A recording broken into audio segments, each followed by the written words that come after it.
सारंडा को wild life sanctuary यानी कि वन अभयारण्य घोषित करने के लिए राज्य सरकार ने एक महत्वपूर्ण कदम उठाया है। इसके लिए झारखंड कैबिनेट मंत्रियों का एक समूह गठित किया गया है।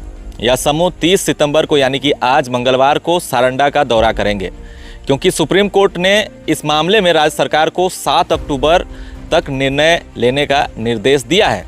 मगर दूसरी ओर ग्रामीणों के बीच इसका विरोध तेज हो गया है। वे 30 सितंबर यानी कि आज ही मंगलवार को छोटा नागरा फुटबॉल मैदान में सुबह 10 बजे से आम सभा करने वाले हैं। इस आम सभा में क्षेत्र के हजारों ग्रामीण जुटने की संभावना जताई जा रही है। इस पूरे प्रोग्राम का आयोजकों ने कहा है कि ग्रामीण जो है पारंपरिक हथियार और पहनावे के साथ इस आम सभा में शामिल होंगे। और स्थानीय ग्रामीण और जनप्रतिनिधियों का कहना है कि यदि सारंडा को अभयारण्य घोषित किया गया तो यहाँ के मूल निवासियों का जीवन संकट में पड़ जाएगा। ग्रामीणों का स्पष्ट कहना है कि सरकार को कोई भी निर्णय लेने से पहले स्थानीय लोगों की भावनाओं और अधिकारों का सम्मान करना चाहिए।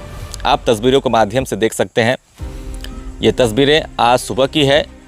ये जनसभा की तैयारी देख सकते हैं पूरी हो चुकी है। लगभग 12,000 कुर्सियां लग चुकी है ऐसा बताया जा रहा है और हजारों की संख्या में आसपास क्षेत्र के जो है ग्रामीण आज इस जगह पर इकट्ठा होने वाले हैं। आपको बता दें कि सारंडा को अभयारण्य घोषित करने से खनन विभाग परेशान है। वजह है कि इस सेंचुरी के दायरे में घाटकुरी, अंकुआ, करमपदा माइन समेत सभी प्रमुख लो अयस्क खदान आ रहे हैं, जिसका रिजर्व करीब 4 बिलियन टन है। इसका मतलब है कि अगर अभयारण्य बन जाती है तो यहाँ से लो अयस्क समेत अन्य खनिजों का खनन कार्य जो है पूरी तरह से प्रतिबंधित हो जाएगा, ऐसा बताया जा रहा है। एशिया का प्रसिद्ध सारंडा जंगल में कई गांव हैं। इसमें 3 राजस्व ग्राम हैं, जिसमें पोंगा, कुदलीबाद और छोटा नागरा आता है। इसके अलावा थलकोबाद, करमपदा, बनगांव, नवागांव, बलिबा, कुमडी, तिरिलपोसी, बिटकिलसोय और दीघा वन ग्राम है। सारंडा वन क्षेत्र मनहरपुर व नोवामुंडी प्रखंड का आंशिक हिस्सा है। बताया जाता है कि इसमें कई तरह के अवैध गांव भी बसे हैं, जहां लगातार अतिक्रमण हुए हैं। 7 साल पहले डीएफओ रजनीश के द्वारा ये बताया गया। उस वक्त के डीएफओ रजनीश कुमार ने तो उपायुक्त को एक पत्र भी लिखकर उस एरिया में विकास के काम को रोकने को कहा गया था, ताकि जंगल को बचाया जा सके और अतिक्रमणकारियों को जो है वहां बसने का मौका ना मिल पाए। अपने पत्र में उस वक्त के डीएफओ ने बताया था कि विगत कई वर्षों में झारखंड आंदोलन का लाभ असामाजिक तत्वों द्वारा उठाया जा रहा है।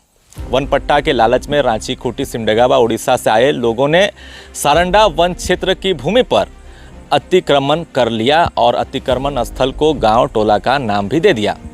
वहां का विकास होने से अतिक्रमण को बढ़ावा मिलेगा, जिसको रोके जाने की ज़रूरत है, ऐसा उस वक्त के डीएफओ ने कहा था। उन्होंने कहा कि कई लोगों का तो वन पट्टा भी जो है बन चुका है, मिल चुका है उनको। सारंडा वन प्रमंडल पदाधिकारी ने उस वक्त जिन गांवों को अवैध घोषित किया उनमें कादोडी, जिलिंगुटू, राटामाटी, गुंडीजोड़ा, नूरदा, झंडीबुरु, जम्बईबुरु, धरनागिरी, धरनादिरी, मार्चीगढ़ा, सागवान बेड़ा, कुलाटुपू, कलेता, चेरवालोर, बालेहातू, बंकर, होंजोरदिरी, कासीगढ़ा, पांजूझारा, झारबेड़ा और टोंटोगाड़ा शामिल था।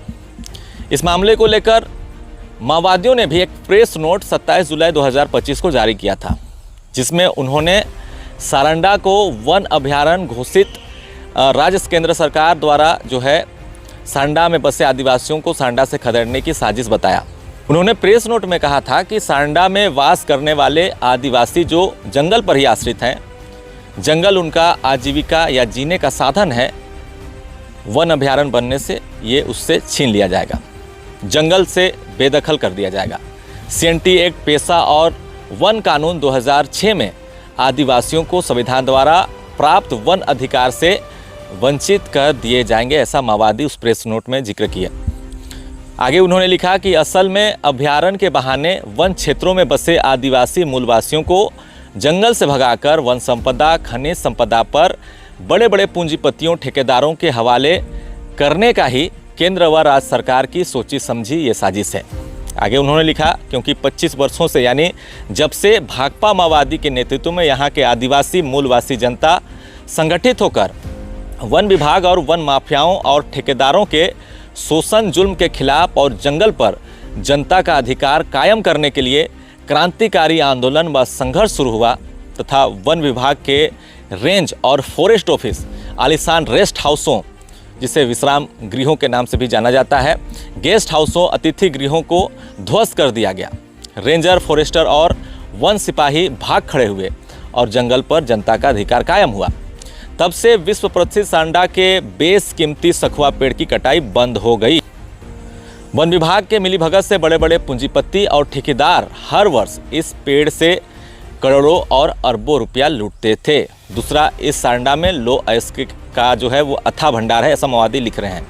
इसको लूटने के लिए केवल सारंडा में ही 19 कंपनियां खदान के लिए 2010 के पहले ही जो है वो सरकार से MOU है, लेकिन यहाँ के क्रांतिकारी आंदोलन व संघर्ष के कारण अभी तक खदान नहीं खोल पाए हैं। इसलिए यह अभयारण्य वन जंगल के पौधे, पेड़ और जंगलों, जानवरों और जीव जंतुओं की सुरक्षा व संरक्षण के लिए नहीं, बल्कि करोड़ों करोड़ व अरबों अरब रुपये के वन व खनिज संपदा पर बड़े बड़े पूंजीपतियों को कब्जा दिलाने का मात्र बहाना है, ऐसा माओवादियों ने लिखा था प्रेस नोट में कुछ महीने पहले जो उन्होंने जारी किया था। उसमें उन्होंने आगे लिखा, उतना ही पेड़ पौधे और जीव जंतुओं की जो है सुरक्षा और संरक्षण के लिए वन विभाग व सरकार सोचते तो माओवादियों का खात्मा करने के नाम पर हजारों हजार केंद्र रिजर्व पुलिस बलों को तैनात कर FOB कैंप बिठाकर अंधाधुंध दिन रात 51 mm 81 mm का गोला सांडा जंगल में नहीं बरसाया जाता।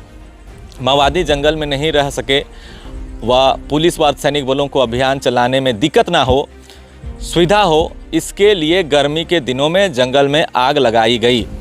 आग नहीं लगाई जाती क्या, ऐसा सवाल भी माओवादी इसमें कर रहे हैं। केंद्र और राज्य सरकार और विभाग क्या मालूम नहीं है, ये भी सवाल कर रहे हैं। उस समय वन विभाग क्या कर रहा था और कहाँ था, ये भी सवाल माओवादी उस प्रेस नोट में किए हैं। इस गोला से क्या जानवरों और जीव जंतुओं का नुकसान नहीं होता, ऐसा सवाल माओवादियों ने किया था। तो देखिए, मैंने इस विषय को लेकर हर पहलुओं को मैंने इस वीडियो के माध्यम से आपको बताया। फिलहाल आगे देखना होगा छोटा नागरा का जनसभा में क्या कुछ ग्रामीणों की प्रतिक्रिया निकल कर सामने आती है। देखते रहे न्यूज़ आपका। धन्यवाद।